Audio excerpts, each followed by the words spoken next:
नमस्कार, आप देख रहे हैं के चैनल और मैं हूं आपके साथ सपना ठाकुर। खबरों में आगे बढ़ने से पहले एक नजर डाल लेते हैं आज की सुर्खियों पर। हेडलाइंस पावर्ड बाय के न्यूज साप्ताहिक समाचार पत्र, जो रखे आपको आगे। को स्पॉन्सर्ड बाय स्वर्ण आभा ज्वेलर्स, जो दे 100% शुद्धता की गारंटी, और ब्लूमिंग वैली, जो आपके अपनों तक पहुंचाए आपका प्यार। जनरल हॉस्पिटल मंडी में कैंसर केयर यूनिट शुरू। स्वास्थ्य मंत्री कौल सिंह ठाकुर ने किया यूनिट का शुभारंभ। टीवी की नई दवाई योजना भी हुई शुरू। विशेष खिलाड़ी पलक भारद्वाज सम्मान के बाद इनाम के इंतजार में। सरकार ने सम्मान देने के बाद फिर मुंह नहीं दिया इनाम। मंडी शहर में कूड़ा न देने वाले 300 लोगों को नोटिस। उपायुक्त मंडी संदीप कदम ने दी जानकारी। लोगों से door to door garbage collection में सहयोग की अपील। मनाली में 2 दिन बर्फबारी के बाद मौसम हुआ साफ। पर्यटक उठा रहे बर्फबारी का भरपूर आनंद। स्वास्थ्य मंत्री कौल सिंह ठाकुर ने क्षेत्रीय अस्पताल मंडी में कैंसर केयर यूनिट तथा टीवी के रोगियों के लिए डेली रेजमिन फिक्स डोज कॉम्बिनेशन योजना का शुभारंभ किया। इस अवसर पर स्वास्थ्य मंत्री कौल सिंह ठाकुर ने कहा कि अन्य जिलों में भी इस योजना को शीघ्र आरंभ किया जाएगा। मंडी जिला के कैंसर रोगियों को अब कीमोथेरेपी करवाने के लिए शिमला, टांडा या फिर प्रदेश से बाहर चंडीगढ़ जाने की जरूरत नहीं होगी, क्योंकि प्रदेश सरकार ने क्षेत्रीय अस्पताल मंडी में यह सुविधा प्रदान कर दी है। स्वास्थ्य मंत्री कौल सिंह ठाकुर ने क्षेत्रीय अस्पताल मंडी में कैंसर केयर यूनिट का शुभारंभ कर दिया है। इसके लिए क्षेत्रीय अस्पताल मंडी के डॉक्टरों को प्रशिक्षित किया गया है, जो कैंसर के मरीजों को कीमोथेरेपी की सुविधा मुहैया करवाएंगे। इस अवसर पर कौल सिंह ठाकुर ने कहा कि कैंसर के मरीजों को उनके घर द्वार के में बेहतर उपचार की सुविधा प्रदान करने के लिए सरकार ने जिला अस्पतालों मंडी, हमीरपुर, ऊना, सोलन, कुल्लू, किन्नौर, बिलासपुर, चंबा व कांगड़ा तथा नागरिक चिकित्सालय रोहड़ू, रामपुर और पालमपुर के कैंसर रोग की जानकारी प्रदान करने तथा कैंसर रोग के उपचार की सुविधा प्रदान करने का निर्णय लिया है। उन्होंने बताया कि घर घर जाकर कैंसर के रोगियों की जांच का कार्य भी स्वास्थ्य विभाग ने शुरू कर दिया है। ये बहुत बड़ी सुविधा है कैंसर के पेशेंट के लिए, और मुझे पूरा विश्वास है कि कैंसर के पेशेंट इसका फायदा उठाएंगे। इसके अलावा 3 जिलों में हमने जो है हाउस टू हाउस कैंसर की स्क्रीनिंग करने का फैसला किया है, और उन 3 जिलों में जो भी कैंसर के पेशेंट मिलेंगे उनकी पहचान की जाएगी, उनका इलाज किया जाएगा, और अगर कीमोथेरेपी की जरूरत होगी तो कीमोथेरेपी जो है कर दी जाएगी। हमने हिमाचल प्रदेश के 10 जिलों में ये कार्यक्रम शुरू किया है, और जो 200 बिस्तरों के दूसरे सिविल हॉस्पिटल है, जैसे रामपुर है, रोहड़ू है, पालमपुर है, उन हॉस्पिटलों में भी, क्योंकि इनमें सीटी स्कैन की सुविधा उपलब्ध है, उन हॉस्पिटलों में भी हम जो है कैंसर केयर यूनिट जो है स्थापित करने जा रहे हैं। इस मौके पर कौल सिंह ठाकुर ने टीवी के मरीजों के लिए आरंभ की गई डेली रेजमिन फिक्स डोज कॉम्बिनेशन योजना का भी शुभारंभ किया। टीवी के रोगी को पहले एक दिन छोड़कर डॉट्स प्रदाता की देखरेख में दवाई खिलाई जाती थी, लेकिन अब यह हर रोज खिलाई जाएगी। कौल सिंह ठाकुर ने कहा कि पहले रोगी को 7 गोलियां तीसरे दिन में खानी पड़ती है, लेकिन इसे अब कम करके 1 गोली रोजाना ही बना दिया गया है। टीवी के मरीज है, उनको जो है सिंपल एक दवाई पहले उनको हर तीसरे दिन 4-5 किस्म की दवाइयां लेनी पड़ती थी, और कई बार वो भूल जाते थे तीसरे दिन। अब हर दिन के लिए 1 गोली जो है मरीज को दी जाएगी, और 6-8 महीने में जो है मरीज पूरी तरह बिल्कुल ठीक हो जाएगा। इसमें कोई उसमें गैप भी नहीं आएगा, क्योंकि उनको पता है रोज 1 गोली खानी है। ये भी जो है हिमाचल प्रदेश में इसका मुफ्त इलाज किया जा रहा है। टीबी का जो ड्रग स्टोर है वो धर्मपुर में स्टेट टीबी हॉस्पिटल है, वहाँ हम एक बहुत बड़ा स्टोर भवन बना रहे हैं, उसके लिए जल्दी शिलान्यास कर दिया जाएगा, और वहाँ से फिर दवाइयाँ पूरे हिमाचल प्रदेश को टीबी की भेजी जाएगी। उन्होंने कहा कि प्रदेश में लगभग 1 करोड़ रुपए की लागत से निर्मित किए जाने वाली टीबी दवा भंडार के निर्माण की मंजूरी प्रदान की गई है, जिसका निर्माण शीघ्र ही आरंभ किया जाएगा। ब्यूरो रिपोर्ट के चैनल। यूं तो सीएम वीरभद्र सिंह विशेष बच्चों से खास लगाव रखते हैं, लेकिन सीएम उन विशेष बच्चों को भुला बैठे हैं जिन्होंने 2 वर्ष पूर्व विदेशों में जाकर प्रदेश का नाम रोशन किया था। जानिए मंडी जिला के सरकाघाट के विशेष खिलाड़ी पलक भारद्वाज की यह कहानी, जो आज भी सरकार के इनाम का इंतजार कर रही है। 7 जनवरी 2017 को जब सीएम वीरभद्र सिंह अपने मंडी जिला के दौरे के दौरान सुंदरनगर में विशेष बच्चियों के छात्रावास का उद्घाटन करने पहुंचे थे, वे भावुक हो गए थे। सीएम साहब ने 118 बच्चियों से बार बार मुलाकात की थी, उन्हें गले लगाया था और दुलार करते करते भावुक हो उठे थे। सीएम की आंखें भर आई थी और उन्हें जेब से रुमाल निकालकर आंखों से निकले आंसुओं को पोंछना पड़ा था। इस मौके पर सीएम वीरभद्र सिंह ने कहा था कि विशेष बच्चों को समाज की मुख्य धारा से जोड़ना सरकार का दायित्व है और ऐसे बच्चों को हर संभव सहायता दी जानी चाहिए। और सरकार का सतत प्रयत्न है कि ऐसे समाज में जो बच्चे हैं जिनमें कोई डिसेबिलिटी है उनको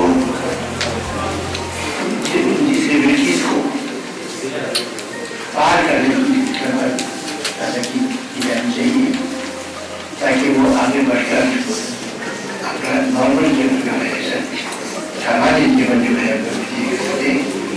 और समाज के अंदर अपना स्थान बनाए। सीएम साहब के इस बयान के बाद अब जरा पलक की कहानी भी जान लीजिए। मंडी जिला के सरकाघाट उपमंडल के तहत भद्रोता के बड़रेसा गांव की पलक भारद्वाज उन विशेष बच्चियों में शामिल है जिन्होंने वर्ष 2015 में अमेरिका में अपनी कामयाबी के झंडे गाड़े थे। 2 अगस्त 2015 को अमेरिका के लॉस एंजलिस में हुई स्पेशल ओलंपिक में पलक सहित प्रदेश के 5 अन्य विशेष खिलाड़ियों ने स्वर्ण और रजत पदक जीते थे। 17 वर्षीय पलक ने रोलर स्केटिंग में 2 रजत पदक जीतकर देश और प्रदेश का नाम विदेश में रोशन किया था। इसके बाद जब यह बच्चे अपने प्रदेश लौटे तो सीएम साहब ने इन बच्चों को सम्मानित करने के बाद इन्हें पुरस्कृत करने के बारे में जरा भी नहीं सोचा। पलक के पिता भीम सिंह भारद्वाज को मलाल है कि जो पूरी तरह से सक्षम खिलाड़ी हैं उन्हें सरकार करोड़ों की इनाम देती है, लेकिन विशेष खिलाड़ियों को नाम मात्र की राशि भी नहीं दी जा रही है। इन्होंने राज्य सरकार से बाकी राज्यों की तर्ज पर प्रदेश के इन विशेष खिलाड़ियों को भी प्रोत्साहन राशि देने की मांग उठाई है। पूरे भारत से जितने भी बच्चे गए थे, हर राज्य ने अपने बच्चों के लिए काफी अच्छा पैसा दिया है, जो भी प्रोत्साहन राशि होती है। पर हमारी हिमाचल प्रदेश सरकार 2 साल बीत गए हैं। हाँ, जरूर मुख्यमंत्री साहब ने आशीर्वाद अपना जरूर दिया था, ये हम कह सकते हैं बड़ा प्रशंसनीय काम है। मगर हिमाचल प्रदेश सरकार से हमारी मांग है कि बाकी राज्यों की तरह क्या हमारी सरकार इतनी गरीब है कि इन बच्चों के लिए, इन खिलाड़ियों के लिए कोई प्रोत्साहन राशि अभी तक नहीं दी गई। क्यों? आप हाल ही में भी रियो ओलंपिक में साक्षी मलिक और पीवी संधू का नाम सब जानते होंगे। करोड़ों रुपया वहां की राज्य सरकारों ने और केंद्र सरकार ने उन बच्चों को दिया है। साक्षी मलिक जो हरियाणा की बच्ची है, उसने ब्रॉन्ज मेडल जीता, 6.5 करोड़ रुपया उसको मिला है। उसके बाद पीवी संधू जो है लड़की, उसको जो हम अखबारों के माध्यम से हमने पढ़ा है 13-14 करोड़ रुपए मिला है। मगर हमारे बच्चों को हिमाचल प्रदेश सरकार ने 13,000 रुपए भी अभी नहीं दिया। तो मेरी रिक्वेस्ट है मुख्यमंत्री साहब से कि जो भी वो कर सकते हैं इन बच्चों के लिए करें। बता दें कि इस मुद्दे को मीडिया पहले भी प्रमुखता से उठा चुका है, लेकिन सरकार ने इस ओर अभी तक कोई ध्यान नहीं दिया है। जिला स्तर पर इस बच्ची को प्रशासन ने एक बार फिर से पुरस्कार देकर सम्मानित कर दिया, लेकिन प्रोत्साहन राशि और अन्य सुविधाओं के नाम पर कोई गौर नहीं फरमाया जा रहा है। ऐसा प्रतीत हो रहा है कि कथनी और करनी में अंतर आता जा रहा है। ब्यूरो रिपोर्ट, के चैनल। मंडी शहर में ऐसे 300 लोगों को नगर परिषद ने नोटिस थमाया है जो door to door garbage collection योजना में अपना सहयोग नहीं दे रहे हैं और इन लोगों से इस योजना में सहयोग की अपील भी की गई है। ये जानकारी उपायुक्त मंडी संदीप कदम ने दी। शुक्रवार को उपायुक्त मंडी सफाई कर्मचारियों के लिए आयोजित प्रशिक्षण कार्यशाला में पहुंचे और कूड़े की सेग्रीगेशन के बारे में जानकारी दी। उन्होंने सफाई कर्मचारियों को बताया कि किस प्रकार से उन्होंने गीले और सूखे कूड़े को अलग अलग एकत्रित करना है ताकि इनका सही ढंग से निपटारा किया जा सके। उन्होंने लोगों से भी घरों में गीले और सूखे कूड़े को अलग अलग रखने का आह्वान किया।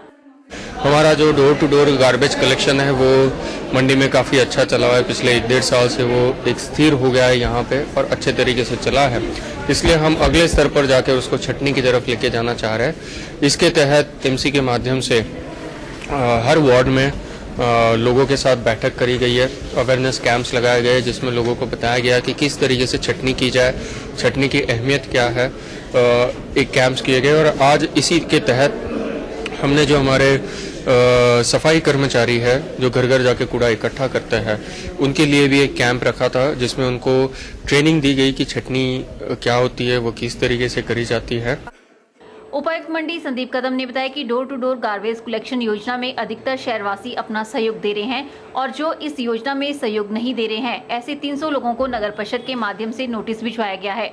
संदीप कदम ने बताया कि मात्र 50 रुपए मासिक की दर से हर घर से कूड़ा उठाया जा रहा है और खुले में कूड़ा फेंकने वालों पर शिकंजा कसने के लिए शहर में सीसीटीवी कैमरे लगाए गए हैं।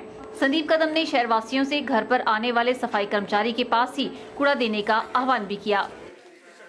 पहले तो ये कहना गलत होगा कि मैक्सिमम लोग नहीं दे रहे। मुझे लगता है उचित यह होगा कि मैक्सिमम लोग दे रहे हैं, कुछ मिनिमम लोग हैं कि जो अभी इस प्रक्रिया में आने के लिए अपना रेजिस्टेंस दे रहे हैं। मेरा आपके माध्यम से उन लोगों से भी अपील रहेगी कि आप सारे लोग इस प्रक्रिया में अपना योगदान दें। हमने एनफोर्समेंट के लिए काफी प्रयास किए हैं। नगर परिषद के माध्यम से करीब 300 लोगों को अब तक नोटिस दिए जा चुके हैं। हमने कई जगह पे कैमरास भी लगाए हुए हैं और कैमरास से जो लोग पकड़े गए हैं उनके खिलाफ भी कार्रवाई की गई है। पर एनफोर्समेंट जो है वो आखिरी तरीका होता है। इसमें सबसे अच्छा तरीका है कि लोग खुद सामने आए और आप सबके माध्यम से मैं उनसे भी अपील करना चाहूंगा कि जो लोग अभी भी इस प्रक्रिया में सहभागिता नहीं दे रहे वो अपनी सहभागिता दें। इस मौके पर उपायुक्त मंडी ने कूड़ा उठाने वाले सफाई कर्मचारियों को किटें भी बांटी जिसमें वह सारा सामान मौजूद है जिससे वह सुरक्षित ढंग से कूड़ा उठा सकते हैं। ब्यूरो रिपोर्ट के चैनल। यहाँ रुकते हैं छोटे से ब्रेक के लिए, जल्द हाजिर होंगे। आप देखते रहिए के चैनल।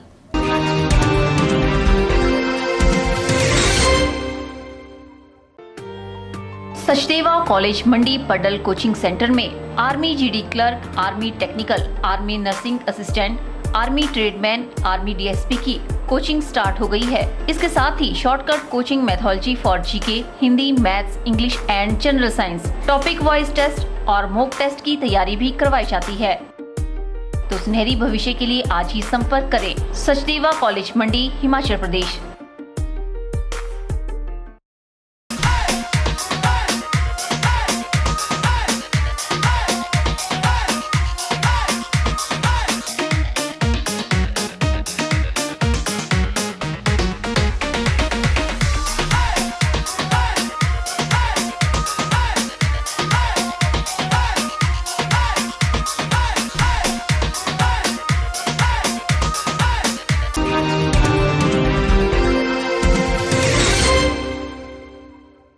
मुख्य संसदीय सचिव हंसाराम ने करसोग विधानसभा क्षेत्र के भंथल में 1 करोड़ 8 लाख रुपए की लागत से निर्मित सुंगली भंथल पेयजल योजना का लोकार्पण किया। इस पेयजल योजना से ग्राम पंचायत भंथल, खड़कन तथा बंडारुण के 24 गांव की लगभग 5000 आबादी को पेयजल की सुविधा उपलब्ध होगी। इसके बाद मनसाराम ने राजकीय वरिष्ठ माध्यमिक पाठशाला भंथल के वार्षिक समारोह की अध्यक्षता भी की तथा स्कूल के मेधावी विद्यार्थियों को पुरस्कृत किया। इस अवसर पर अपने संबोधन में उन्होंने कहा कि प्रदेश सरकार ग्रामीण क्षेत्रों के सर्वांगीण विकास की ओर विशेष ध्यान दे रही है। ग्रामीण लोगों को सड़क, स्वास्थ्य, सड़क तथा शिक्षा जैसी मूलभूत सुविधाएं घर के समीप ही उपलब्ध करवाई जा रही है। उन्होंने कहा कि करसोग क्षेत्र में भी वर्तमान सरकार के कार्यकाल में अनेकों स्कूलों को अपग्रेड किया गया है तथा उनमें अध्यापकों की नियुक्तियां भी की जा रही हैं। उन्होंने विद्यार्थियों का आह्वान किया कि वे नशे जैसी बुराइयों से दूर रहें तथा अपना ध्यान शिक्षा तथा खेलकूद गतिविधियों की ओर रखें। उन्होंने कहा कि जो विद्यार्थी कड़ी मेहनत से पढ़ाई करता है वही आज के प्रतिस्पर्धा के दौर में सफलता हासिल करता है। उन्होंने मार्च 2016 में की बोर्ड की परीक्षा में मेरिट आने वाले विद्यार्थियों को लैपटॉप भी वितरित किए। उन्होंने सांस्कृतिक गतिविधियों को प्रोत्साहन के लिए स्कूल के विद्यार्थियों को अपनी ऐच्छिक निधि से 15,000 रुपए प्रदान करने की घोषणा भी की। ब्यूरो रिपोर्ट के चैनल।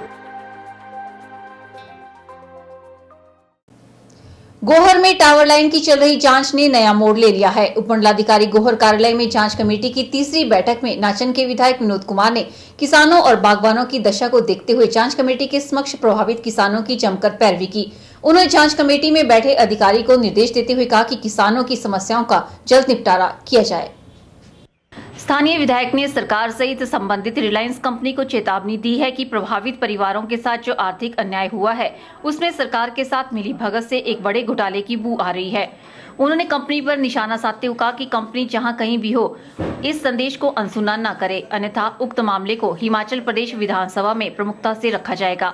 किसानों के हितों की पैरवी करते हुए स्थानीय विधायक ने कहा कि उक्त मामले में कंपनी द्वारा प्रभावित किसानों के साथ भेदभाव की नीति अपनाई गई है, जिसमें कई प्रभावित किसानों को 50,000 जबकि अन्य इलाकों के प्रभावितों को 20 लाख की राशि दे की है। उन्होंने बताया कि जब वन विभाग उक्त टावर लाइन से प्रभावित जंगली पेड़ों के करोड़ों रुपए वसूल रहा है तो किसानों को उसके बराबर का मुआवजा क्यों नहीं दिया जा रहा है। उन्होंने कहा कि कंपनी व प्रदेश सरकार द्वारा नाचन, सराज व सुंदरनगर हलकों में टावर लाइन से प्रभावित हुए किसानों व बागवानों के हितों के साथ हो रहे खिलवाड़ को कतई बर्दाश्त नहीं किया जाएगा। जैसा कि आपको विदित ही है कि हमारे चाहे नाचन विधानसभा क्षेत्र की बात हो, चाहे साथ में लगते सराज विधानसभा क्षेत्र हो, यहाँ पर रिलायंस कंपनी के माध्यम से बहुत बड़ी संख्या में यहाँ पर टावर लगाए गए हैं और टावर लगाने के बाद यहाँ के भोले भाले किसानों को ना उन टावरों का उचित मुआवजा दिया गया है और उस टावर के आगे और पीछे जितनी भी लाइन वहाँ से गुजरती है, उस लाइन के गुजरने के बाद वो सारी की सारी इनकी लैंड पूरी तरह से ख़राब हो चुकी है, बेकार हो चुकी है, बंजर हो चुकी है। ना उस भूमि का मुआवजा इनको दिया गया है ठीक तरीके से, और इनके जो भी बाग बगीचे थे जिनमें चाहे छोटे पेड़ थे, चाहे बड़े पेड़ थे, चाहे इसके अलावा इमारती लकड़ी के पेड़ थे, उसका भी इनको उचित तरीके से मुआवजा नहीं दिया गया है। गौरतलब है कि मामले में चल रही तीसरी बैठक में जांच अधिकारी द्वारा गत बैठक में संबंधित कंपनी को दस्तावेज सौंपने के निर्देश दिए थे, मगर आज तक कंपनी तथ्य जुटाने में नाकाम साबित रही है। कंपनी के अधिकारी गत वीरवार को हुई बैठक के दौरान मूल दस्तावेज पेश करना तो दूर, कंपनी का कोई भी नुमाइंदा जांच कमेटी के समक्ष हाजिर नहीं हो सका है। कंपनी के इस रवैये से टावर लाइन विस्थापितों ने कड़ा रोष व्यक्त किया है। प्रभावित किसानों का कहना है कि कंपनी के अधिकारी मामले को गहनता से नहीं ले रहे हैं। उन्होंने जांच कमेटी से मांग की है कि उक्त कंपनी के गैर जिम्मेदाराना रवैये पर उन्हें दस्तावेज न सौंपने का नोटिस जारी किया जाए।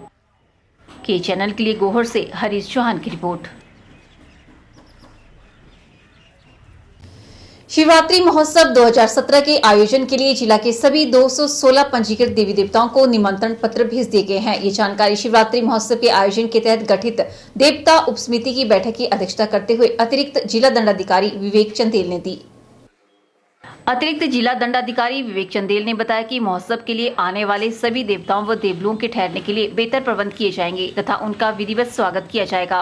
उन्होंने बताया कि इस बार लगभग 22 वर्षों के बाद ऋषि पराशर भी शिवरात्रि महोत्सव में शिरकत करेंगे। उन्होंने कहा कि महोत्सव में आने वाली सभी देवताओं के लिए खाद्य सामग्री की व्यवस्था की जाएगी तथा देवताओं के ठहरने के स्थान पर साफ सफाई की व्यवस्था की जाएगी। देवताओं के आने के लिए श्री माधव राय मंदिर के साथ नियंत्रण कक्ष स्थापित किया जाएगा तथा जलेब का क्रम गत वर्षों की भांति रहेगा। महोत्सव के दौरान देवलुओं के लिए दोपहर के भोजन की व्यवस्था गत वर्षों की तरह इस बार भी प्राथमिक पाठशाला यू ब्लॉक में की जाएगी, जिसके लिए विभिन्न संस्थाओं द्वारा प्रतिदिन दोपहर का भोजन उपलब्ध करवाया जाएगा। उन्होंने बताया कि शिवरात्रि के दिन राज माधव राय मंदिर, टारना व भूतनाथ मंदिर में विधिवत पूजा तथा हवन इत्यादि किया जाएगा। उन्होंने बताया कि गत वर्ष की तरह इस वर्ष भी भजंत्रियों के लिए वाद्य यंत्र प्रतियोगिता के साथ साथ देव ध्वनि का भी आयोजन किया जाएगा। एडीएम ने बताया कि मेले के अंतिम दिन चौहटा जातर में देवताओं के बैठने की भी बेहतर व्यवस्था की जाएगी। बैठक में भजंत्रियों को मानदेय देने के बारे में चर्चा की गई तथा निर्णय लिया गया कि मानदेय बढ़ाने का मामला अध्यक्ष शिवरात्रि मेला कमेटी के पास लाया जाएगा। उन्होंने देवता उपसमिति के सभी सरकारी व गैर सरकारी सदस्यों का महोत्सव के सफल आयोजन हेतु अपना सहयोग देने का भी आह्वान किया। बैठक में देवता उपसमिति के सभी सरकारी व गैर सरकारी सदस्य उपस्थित थे। ब्यूरो रिपोर्ट, के चैनल।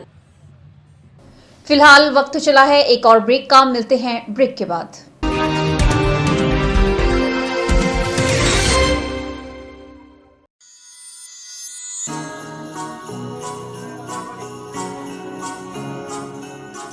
बृंदा ज्वेलर्स, सोने व चांदी में एक विश्वसनीय स्थान। यहाँ आपको मिलेंगे 23 कैरेट व हॉलमार्क के शुद्ध गहने। बृंदा ज्वेलर्स में आप सोने व चांदी के उच्च गुणवत्ता के आभूषण एक से बढ़कर एक डिजाइन में खरीद सकते हैं, वो भी उचित रेंज में। हमारे यहाँ ग्राहकों का विशेष ख्याल रखा जाता है। बृंदा ज्वेलर्स शोरूम में आपको मिलेंगे फैंसी सेट, कानों के झुमके, बालियां, अंगूठियां, नग, चूड़ियां इत्यादि, वो भी अलग ही अंदाज में। हमारे यहाँ लैब से टेस्टेड ग्रहों से जुड़ी राशि के नग भी उपलब्ध है। वृंदा ज्वेलर्स में आपको विवाह, शादी व त्योहारों पर भी विशेष छूट दी जाती है। तो देर मत कीजिए, आज ही पहुँचे वृंदा ज्वेलर्स, सोने व चांदी में एक विश्वसनीय स्थान। संपर्क 2/11 लाल भवन बिल्डिंग, सिरी बाजार मंडी, हिमाचल प्रदेश।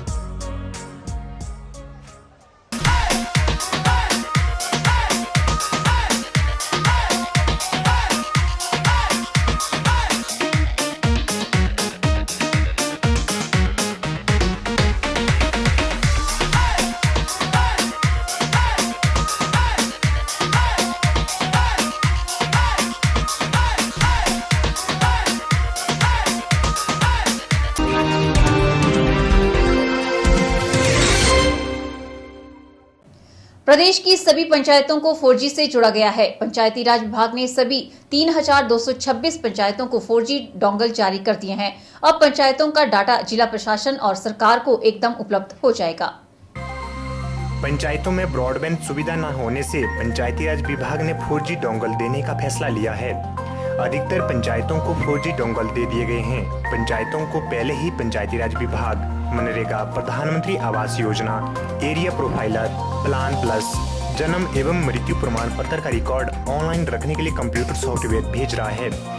इसके संचालन में नेटवर्क की दिक्कत आ रही थी। हर पंचायत में ब्रॉडबैंड नेटवर्क न होने से जिला प्रशासन और प्रदेश सरकारों तक आंकड़े पहुंचाने में पंचायत प्रधान और सचिव को परेशानी हो रही थी। अब पूरे प्रदेश में 4G सिग्नल उपलब्ध होने पर पंचायती राज विभाग ने सभी पंचायतों को 4G डोंगल जारी कर दिए हैं। उल्लेखनीय है कि पंचायती राज विभाग ने पंचायतों के सचिव को लैपटॉप पहले ही दे रखे हैं। पंचायती राज विभाग के सचिव ओंकार चंद ने कहा कि सभी पंचायतों को 4G डोंगल जारी कर दिए हैं। अब मनरेगा सहित अन्य ऑनलाइन कार्यों के लिए पंचायतों में नेटवर्क की दिक्कत नहीं होगी। ब्यूरो रिपोर्ट के चैनल मंडी।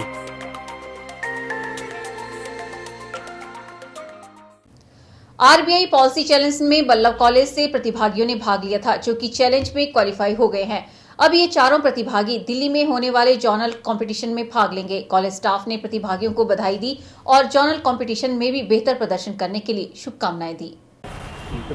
दिसंबर को आरबीआई द्वारा एक ऐसे राइटिंग कंपटीशन था, द पॉलिसी चैलेंज, जो हम लोगों ने कम्पीट किया और जिसमें हम लोग रीजनल राउंड में क्वालिफाई किए और अब हम जोनल लेवल में जाने वाले हैं 31 को under the guidance of professor Sanjeev Thakur.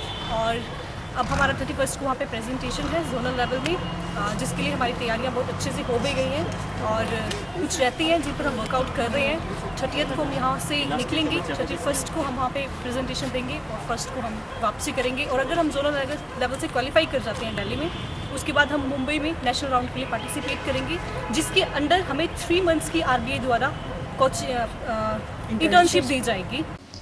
IGMC Shimla में जल्द प्रदेश का सबसे बड़ा मॉडर्न ट्रॉमा सेंटर खोला जाएगा। प्रदेश स्वास्थ्य विभाग की ओर से तैयार किए गए प्रस्ताव को मंजूरी प्रदान कर केंद्र सरकार जल्द करोड़ों की राशि प्रदान करेगी। प्रदेश में बढ़ रहे सड़क हादसों और उनमें मरने वालों की संख्या को देखते हुए इस ट्रॉमा सेंटर को मॉडर्न सुविधाओं से लैस किया जाएगा।